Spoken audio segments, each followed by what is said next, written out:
Hey, it's Group Connect Month, and we're trying to share some stories of small group ministry and people who are involved in small groups, and just to let you know how important it is to be in a small group.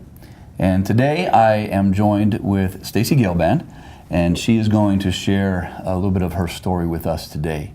Stacey, thanks for coming, and thanks for being willing to share your story. Tell us a little bit about your group, what group you're in, and maybe a little bit about it. I'm in the Thursday morning ladies Bible study group, and then I'm in a Wednesday night couples group.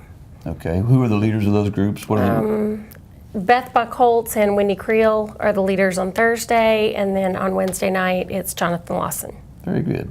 Great groups, great groups. So tell us a little bit about, why when you got involved with small groups, why did you take that step? And maybe how long ago was that? I came to Crossroads in October of 2012, and in crisis, I came because of crisis in the family, and I went to Pastor Ken and said, help, what do I do? And he said, oh, well, you have to be in a small group. That's where you have to start.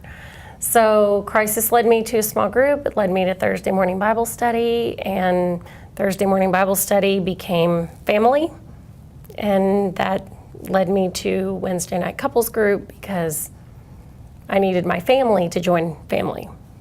That's awesome. And as Ken says all the time, everybody needs to be in a small group. So I'm glad you took that step.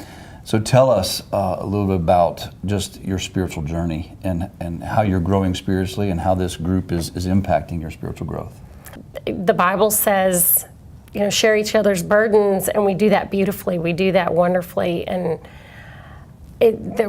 it's just such a belonging, such a sense of togetherness, that fellowship, and that we've cried together, we've had crisis together, we've argued together, we've birthed groups, we've just done anything and everything Ken has ever said a small group is. So it sounds like you guys are sharing your lives together and just doing life together and helping each other grow spiritually, which is exactly what we're supposed to be doing.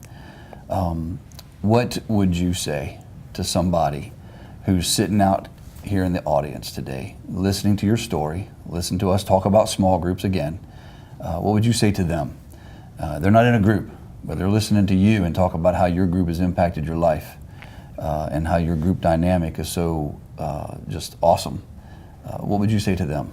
It's just beautiful. I've got a whole group of people who aren't exactly like me. The people that I would have never chosen had I just been out looking for friends. But I found people that God put in my life. That's fantastic. I mean, you describe very clearly the church and the bride of Christ and how we're all different.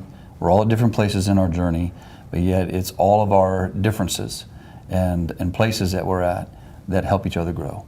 One person's strength is another person's weakness, and that complements each other very well. Sounds like you guys got that going on in your group. We do, and it's wonderful. That's fantastic.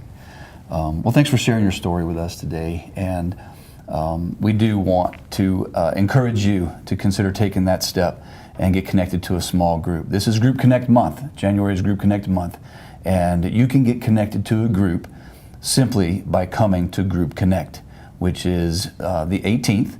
It'll be at 7 o'clock, Studio 3, Sharpsburg campus. We'd love to see you there. We'd love to help you get connected so you too can have the experience that Stacey's had and make a big difference in your life.